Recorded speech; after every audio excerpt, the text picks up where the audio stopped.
वृंदावन विहारी लाल की जय। राधा रानी की जय। श्री गुरुदेव भगवान की जय। श्री राधे राधे।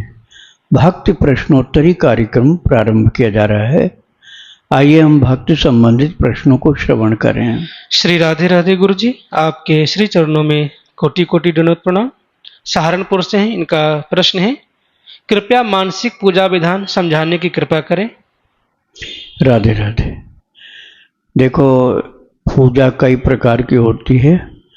अपने हाथों से जो करते हैं, फूल तोड़ना, भगवान को नहलाना धुलाना, श्रृंगार करना, भोग लगाना, ये शारीरिक पूजा है जिसको कायिक कहा जाता है, कायिक पूजा। और वाणी से हम बोल रहे हैं, दूसरा कोई कर रहा है, तो ये वाचिक पूजा हुई। और मानसिक का तात्पर्य न हम वाणी से बोलें और न शरीर से करें। तो इसके लिए करना पड़ता है कि आंख बंद करो, साधक के लिए यही है। और जो सिद्ध पुरुष है उसको आंख नहीं बंद करनी पड़ती है, उसको दिखता रहता है।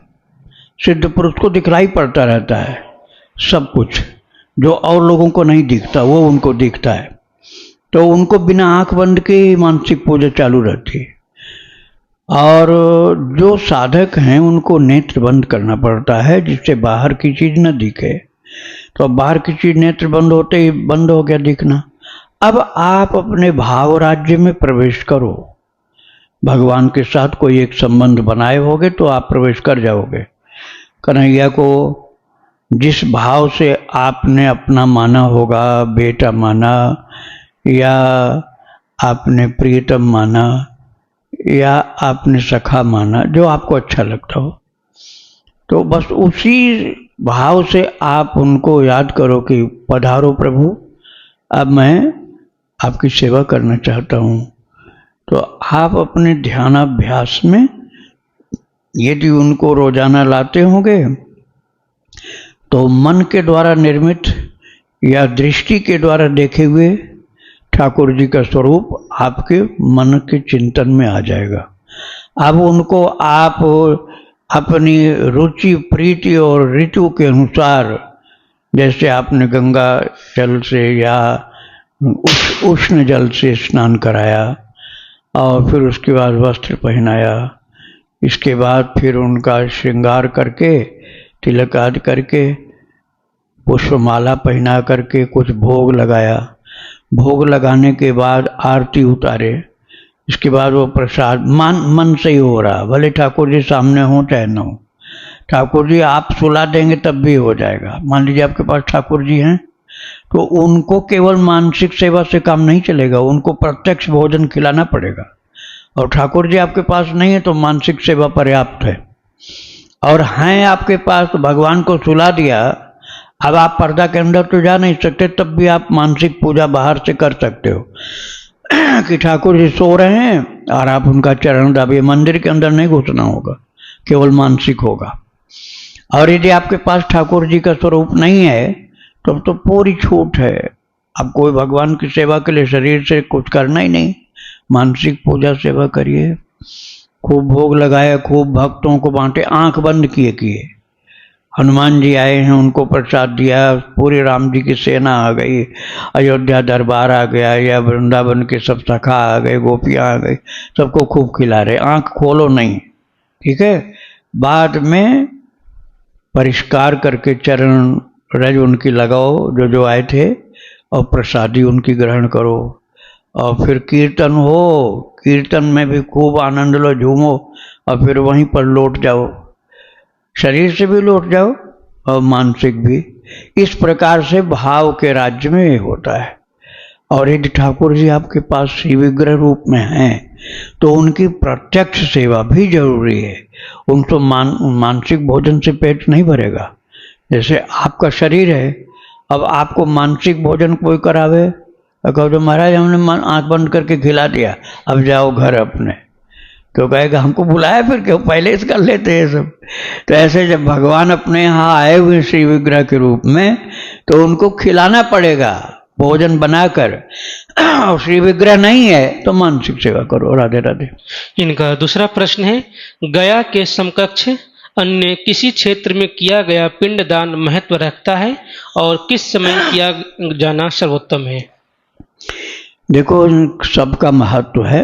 गुजरात में सिद्धपुर में मातृ गया है गुजरात में, और सिद्धपुर के बिल्कुल पास में सरस्वती नदी बहती है, वहीं पर मातृ गया, जहाँ कपिल भगवान थे और देवहूति माता रहती थी, तो ऋषि करदम रहते थे। वो मातृपक्ष के सब पिंडदान वहीं होते। पितृगया जो है उसको आप समझिए बिहार में जो गया, और इसके अलावा ब्रह्म कपाल में होता है, बद्रीनाथ के पास होता है। लेकिन एक चीज कम लोग बाहर के जानते हैं, ब्रज के लोग कुछ जानते हैं। ब्रज में भी एक गया तीर्थ है। वो कहाँ है? काम में वन, जिसका कामा अब नाम हो गया, वास्तविक नाम है काम्यक वन, बाद में काम वन हो गया, काम वन से कामा हो गया। वहां पर है गया कुंड नाम का तीर्थ। अब वो भगवान कृष्ण के अवतार के पहले नहीं था वो, और गया तो सब पहले के हैं, लेकिन कृष्णावतार के पहले गया कुंड नाम का तीर्थ ब्रज में नहीं था। वो तो जब ब्रजवासियों ने कह दिया, कृष्ण के लिए विधान बना दिया कि तूने बछड़े को मार दिया, अब तेरे ऊपर गौ हत्या का पाप लग गया। भगवान ने कहा वो बछड़ा नहीं था, बस वत्सासुर था। मरने के बाद देखा कितना बड़ा पड़ा हुआ था, काला सा। बोले जब तू मारा था तब बछड़ा था। सखाओं ने कहा जब तू मारा तो बछड़ा था, मरने के बाद राक्षस हो गया। तो क्या करना है? बोले पूरे भारत के तीर्थों की यात्रा कर। बोले हम तो चले जाएंगे, लेकिन तुम लोग आराम से रह लोगे मेरे बिना? तो सब सखा लोग रोने लगे। बोले प्रभु ये तो नहीं हो पाएगा, हम आपके बिना तो नहीं रह पाएंगे। सखियों से पूछा, वो लोग भी रोने लगी, ऐसा मत करना, अब जाना नहीं। तो फिर क्या करें? सब तीर्थों की यात्रा। बोले सब तीर्थ हम बुला लेते हैं, सारे तीर्थ, चारों धाम, बद्रीनाथ, केदारनाथ, रामेश्वरम, जगन्नाथ, और तीर्थराज प्रयाग भी बुलाया, कामा में ही है वो भी, विमल कुंड नाम का है। और लोगों ने कहा, ब्रजवासियों ने, कि हमको अब गया तो जाना पड़ेगा, हमको श्राद्ध तर्पण पिंडदान करना। बोले चुप रहो, वो भी आ रहे हैं। तो गया कुंड, गया भी आ गए। तो आज भी जो जानते हैं गया कुंड में ही अपना सब ये कार्य करते हैं, उनको बाहर नहीं जाना पड़ता है। तो जहाँ आपको सुविधा हो, जहाँ आप पहुँच सकें वहाँ करिए। सबसे बढ़िया है कि भगवान के नाम का कीर्तन खूब करो रोजाना, तो श्राद्ध तर्पण पिंड किए बिना उनका उद्धार हो जाएगा। श्री राधे राधे। सालू जी हैं लखनऊ से, इनका प्रश्न है, गुरुदेव जिस प्रकार कोई गंभीर बात हर समय मन और मस्तिष्क में घूमती रहती है, उसी तरह भगवान का नाम बिना बोले दिमाग में हर क्षण चलता रहता है, इसे नाम जप कौन सी अवस्था कहते हैं? नाम जप की कौन सी अवस्था कहते हैं? कृपया विस्तार से बताएं, और आगे इसमें हमें कैसे साधना करनी चाहिए, क्या सावधानी रखनी चाहिए, यह भी बताएं। हाँ, समझ लीजिए इस बात को। है तो ये मानसिक जप, लेकिन मानसिक जप होते हुए भी एक में एक धोखा है। हमारा मन जब सचेत होता है तो जप होता रहता है, और जहाँ हम सांसारिक दृश्य देखना शुरू किए, प्रपंच में फंसे, वो गया जप। और हम भ्रम में जीते हैं कि हमारा तो जप चलता रहता है। इस भ्रम में हम नहीं रहना चाहिए। इसलिए जैसे योद्धा को बिना हथियार के युद्धभूमि में जाने का कोई फायदा नहीं होता, योद्धा हथियार लेकर ही युद्धभूमि में जाएगा। ऐसे ही भले ही मानसिक जप आपका होता है, लेकिन माला से या काउंटर से जप करो तो बीच में गैप नहीं होने पाएगा, निरंतरता बनी रहेगी। इसलिए मानसिक जप चलता है, चलो भोजन के टाइम कर लो, भोजन करते जा रहे हो मानसिक जप करो, ध्यान सहित भी कर सकते हो, प्रभु को भोजन कराते चलो, खुद भी उनकी प्रसादी पाते चलो, और मानसिक जप भी करते चलो। अब स्वादिष्ट भोजन आया तब बताना कि कितना जप किया उस समय। जब जिह्वा का स्वाद मिलेगा ना, आपको पसंद आने वाला भोजन भरपेट मिल गया, वर्षों के बाद मिला है ऐसा भोजन, खूब स्वादिष्ट मिठाइयाँ और भरपूर खाने को कोई संकोच नहीं है, वो खाने से भी ज़्यादा परस रहे हैं लोग। अब भूखे बहुत ज़्यादा हो, 1-2 दिन के भूखे, अब बताओ जप कर पाओगे? बाद में अरे हम तो जप करना भूल गए, तो खाने में ही ध्यान था। इसलिए ज़्यादातर माला से, काउंटर से जप करो। मानसिक जप होता है बढ़िया है, लेकिन इसको भरोसा मत करो, मन बहुत धोखा देता है, बहुत बार छूट जाता है।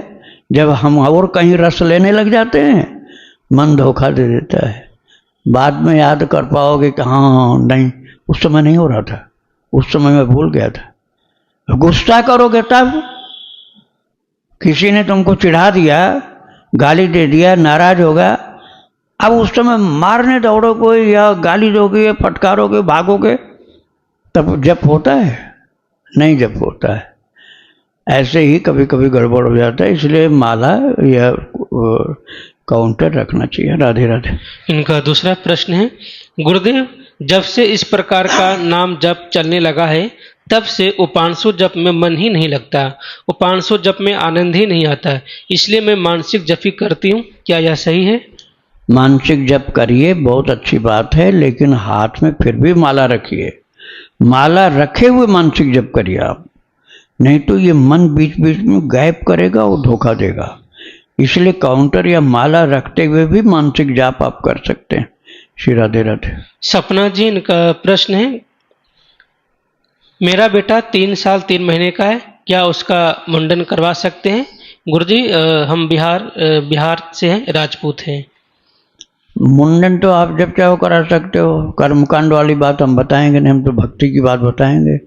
जिस दिन कोई भगवान का जन्मोत्सव हो, राम जन्म हो, रामनवमी का, चाहे कृष्ण जन्माष्टमी हो या और कोई भी हो, तो उस समय आप मुंडन कराओ, बहुत अच्छा रहेगा। गंगा जी जाओ, तीर्थराज प्रयाग जाओ या और किसी तीर्थ में जाओ, तो मुंडन कराने का विधान होता है वहाँ। राधे राधे। आकाश राय जी, इनका प्रश्न है, निज मंत्र क्या होता है? क्या मुझे निज मंत्र मिल सकता है?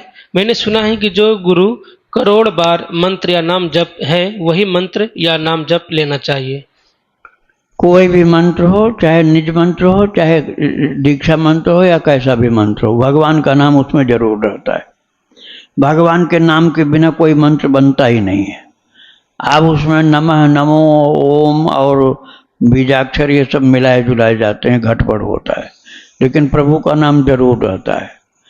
निज मंत्र का मतलब हुआ अपने संप्रदाय का मंत्र।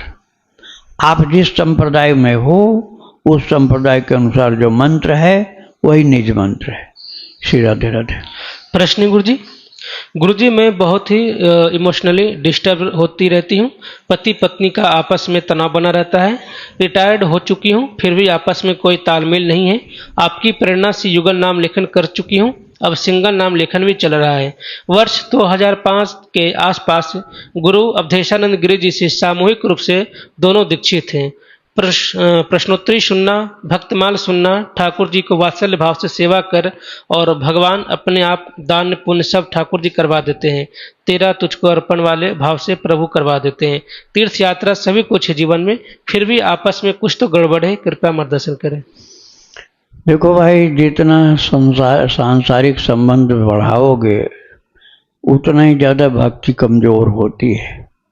इसलिए अकेले में कुछ देर रहा करो, और ये जो दोनों लोग एक साथ बैठते हो पति पत्नी, तो रिश्तेदारी की बात, बच्चों की बात, बिजनेस की बात, नौकरी की बात मत करो।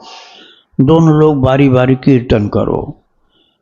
एक बोल रहे हैं जय सिया राम, जय जय सिया राम, अब आप चुप हो जाओ, आपने बोला, दूसरी बार पतिदेव बोले जय सिया राम, जय जय सिया राम, अब वो चुप हो गए, आप बोलिए, बारी बारी से दोनों लोग बोल, थकोगे नहीं।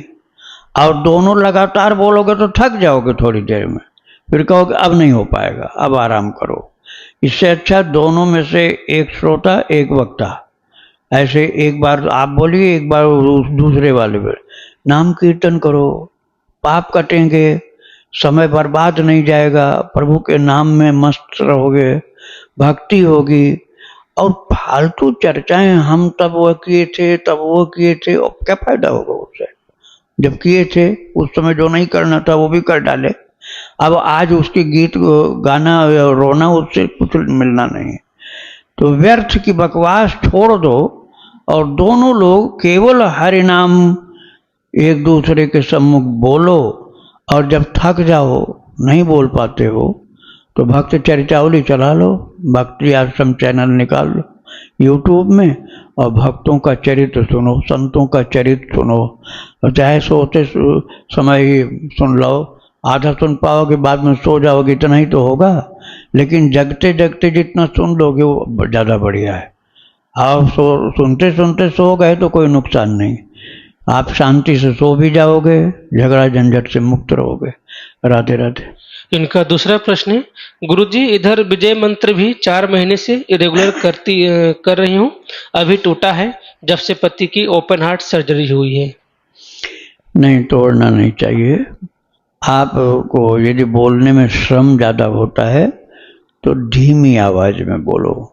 विजय मंत्र मतलब राम विजय मंत्र को विजय मंत्र कहते हैं। श्री राम जय जय राम, ये है विजय मंत्र।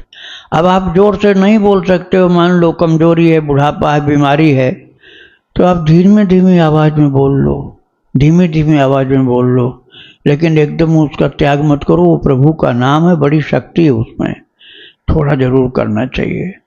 नहीं करोगे तो फिर बेकार की बात चालू होगी। तो या तो भगवान की कथा, भक्तों की कथा सुनो और भगवान नाम जप भी करते रहो, तो बहुत अच्छा है। राधे राधे। श्वेता जी हैं, इनका प्रश्न है, कांता भाव और सहचरी भाव में क्या श्रेष्ठ है? और कोई कांता भाव प्राप्त संत जो रसिक है, जो शरीर से भी जीवित अवस्था में है, उनके बारे में बताएं। कांता भाव वाले, देखो ये ऐसा विषय है कि कोई किसी का जल्दी जान नहीं सकता जब तक वो बतावे नहीं, गूढ़ विषय है ना। अब बताओ, इतनी कीमती चीज जो कितना जन्म में या कितने वर्षों की मेहनत के बाद अचीव किया किसी ने, वो कैसे किसी को बता देगा कि हमको ये प्राप्त है? इसलिए वो पूछना भी नहीं चाहिए, वो बताएंगे भी नहीं।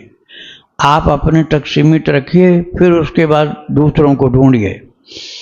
कांता भाव है कि जाके सिर मोर मुकुट मेरो पति सोई, जाके सिर मोर मुकुट मेरो पति सोई, मीरा जी का ये कांता भाव है। और सहचरी भाव है श्री हित हरिवंश जी का और हरिदास जी महाराज का, और बहुत से संत हुए हैं इस परंपरा में।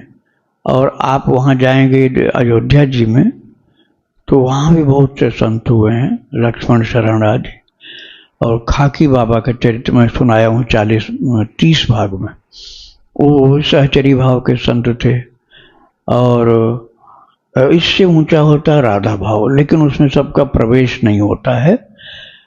उसमें श्री चैतन्य महाप्रभु रहते थे राधा भाव में, और बाद में श्री पोद्दार जी महाराज भी इस भाव में पहुंच गए थे। पहले तो दास्य भाव था उनका, फिर उनका कांता भाव हुआ, फिर सहचरी भाव हुआ, बाद में वो हो गए थे राधा भाव में श्री पोद्दार जी महाराज। तो इस सर्वोपरि वाला जो है उसमें ही हम पहुंचे तभी भक्ति होगी, ऐसी बात नहीं है। एकदम छोटे स्तर में भी भक्ति होती है। भगवान राम जी किससे मिलते थे? चित्रकूट में जो भील रहते थे, वहां भील, वो कहते थे प्रभु ये हमार अति बड़ सेवकाई, लेहिन बासन बसन चुराई।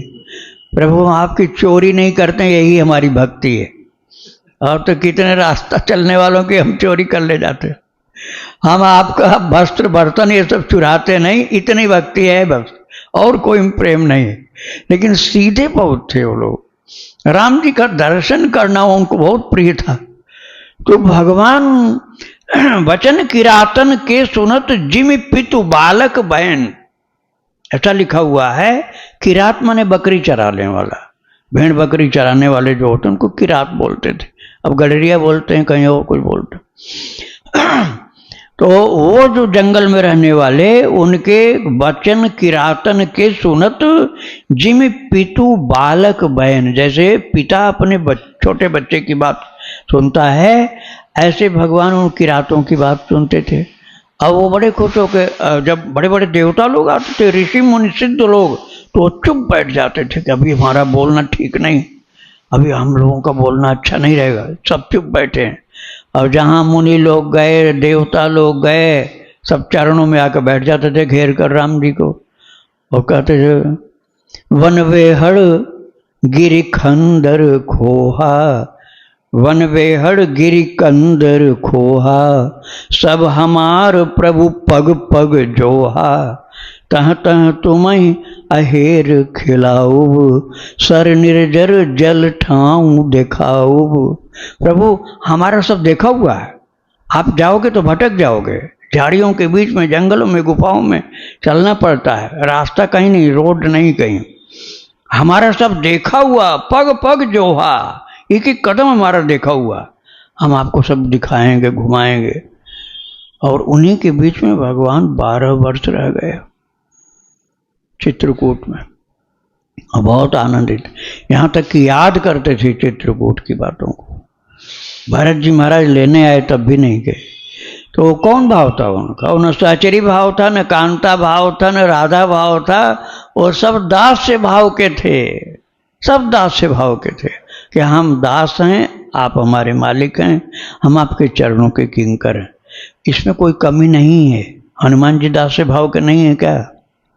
दासो हम कौशलेन्द्रस्य रामस्य क्लिष्ट कर्मण, हनुमान शत्रु सैन्यानाम निहंता मारुतात्मज। प्रभु मैं आपका दास हूँ। और इसमें उनको ये लगता था कि मैं भगवान के चरणों का बिल्कुल किंकर हूँ, पास में रहता हूँ, कोई दूरी नहीं हमारी। तो आप जिस भाव में अपने को रख पाओ, उसी भाव से भगवान से जुड़ जाओ, आप छोटे नहीं रहोगे, आप महान हो जाओगे। राधे राधे। इनका दूसरा प्रश्न है, गुरुदेव जब मैं 5 से 6 वर्ष की थी तब से मेरे माता पिता दीक्षित हैं, और जब मैं स्कूल के 9th या 10th में थी तब माता पिता ने सिरसा सच्चा सौदा संत राम रहीम जी से दीक्षा दिलाई, जो कि वैष्णव नाम जप है।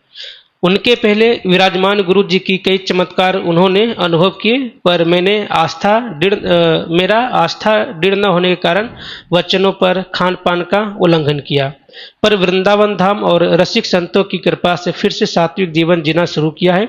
मेरी आस्था सिर्फ धाम और रसिक जन में है और गोपी भाव अच्छा लगता है। क्या मैं धाम में किसी संत से दीक्षा ले सकती हूँ? क्या यह गुरु अपराध तो नहीं होगा? देखो, मार्ग आपको उनसे मिलेगा, वो शिक्षा गुरु होंगे। यदि आपकी दीक्षा हो चुकी है तो आप दीक्षा न लें तो कोई दोष नहीं आपको। श्रद्धा हो तो, जिनसे आपने दीक्षा लिया उनके प्रति बहुत श्रद्धा आपकी हो तो पुनर्दीक्षा की आवश्यकता नहीं होती। लेकिन आपकी श्रद्धा नहीं, आपने जप ही नहीं किया, जो मंत्र मिला था उसका जप नहीं किया, गुरु जी को गुरु माना ही नहीं, तब आप इनका आस्था नहीं थी, खान पान भी बिल्कुल गड़बड़ हो गया, तो फिर आप दीक्षा ले सकते हैं। आपकी दीक्षा वो जो थी ना, अब वो इनवैलिड हो गई क्योंकि आपने आज्ञा पालन नहीं किया। अब आपको फिर से दीक्षा लेनी पड़ेगी। भक्ति आश्रम में लेना है तो आपको 2 लाख राम नाम लिखना है या सीताराम लिखना होगा 1 लाख। और कहीं दीक्षा लेना है तो वहाँ जाकर वहाँ का नियम आपको पता करना पड़ेगा। राधे राधे। शुभम जी हैं, इनका प्रश्न है, महाराज जी मेरी माता कार्तिक में मुझसे श्री विष्णु सहस्त्र नाम सुनना चाहती हैं, लेकिन मैंने किन्हीं महात्मा जी से सुना था कि महिलाओं और जिनका यज्ञोपवीत नहीं हुआ है उनको श्री विष्णु सहस्त्र नाम और श्री गीता और श्रीमद् भागवत नहीं पढ़ना चाहिए, क्योंकि इनमें कहीं कहीं प्रणव का उपयोग है। अभी मेरा युग पवित्र नहीं हुआ है, लेकिन यह संदेह है कि श्री ध्रुव जी को तो 4-5 वर्ष में ही 12 अक्षर मंत्र मिल गया था, और आप भी माताओं को दोनों ग्रंथ पढ़ने के लिए मना नहीं करते। अब मैं क्या करूं? बिल्कुल मना नहीं है, आप ये संशय मत में रखो ही नहीं। अरे पार्वती माता को भगवान शिव का आदेश था, कहते थे पहले विष्णु सहस्रनाम पढ़ो फिर भोजन करो, लेकिन एक दिन बहुत ज़्यादा लेट हो गए पाठ करने में, और शिव जी भोजन पाने के लिए तैयार हैं। तो पार्वती मैया ने कहा पूरा नहीं हुआ विष्णु सहस्रनाम, तो बोले अरे चिंता छोड़ो, फिर क्या करें? बोले राम रामेति रामेति रमे रामे मनोरमे सहस्त्र नाम तत्तुल्यम श्री राम नाम वरानने। श्री राम जी का नाम 1 बार 2 बार 4 बार जो मन में आवे तो बोल दो, सहस्त्र नाम तत्तुल्यम, वो विष्णु सहस्त्र नाम के बराबर हो जाएगा। ये घटना पूरा एक चौपाई में तुलसीदास जी ने लिखी, पूरी घटना। सहस्र नाम सम सुनि शिव बानी, जप जेई पिय संग भवानी। जब शिव जी ने कहा सहस्र नाम के बराबर है ये राम नाम, तो जप जेई, वही जप लिया राम राम, और आकर के प्रसाद पाने के लिए बैठ गए पास में। तो ये जिनको करना है आप पाठ कर सकते हो विष्णु सहस्रनाम का, गीता जी का, भागवत जी का। आप वेद पाठ मत करो, यदि आपको शंका है कुछ ऐसी तो वेद पाठ मत करो, लेकिन भक्ति के ग्रंथ तो पाठ करो, भक्ति के ग्रंथ का पाठ करो। वेद पाठ के लिए भी कहीं कहीं प्रमाण मिलता है कि माताएं भी करती थी, गार्गी पाठ करती थी, और भी बहुत सी माताओं का नाम मिलता है, सीता माता, अनुसुईया माता, राधा रानी, और बहुत सी माताओं का मिलता है ऐसा कि उनको कंठस्थ था वेद, वो तो शास्त्रार्थ भी कर लेती थी। अपाला नाम की एक माता थी, उन्होंने ये महाराज राजा जनक के यहाँ भी जाकर के वेद की चर्चा की थी। तो मैं इस विषय में विवाद में नहीं जाना चाहता, मैं सीधी बात ये कर रहा हूँ कि आप भगवान की भक्ति करना चाहते हो तो माता हो चाहे पुरुष हो, कोई भी भक्ति ग्रंथ पाठ करो, भागवत जी पढ़ो, भागवत जी का पाठ करो, गीता जी का पाठ करो, रामानस का पाठ करो, इसमें कोई दोष नहीं लगेगा आपको। श्री राधे राधे।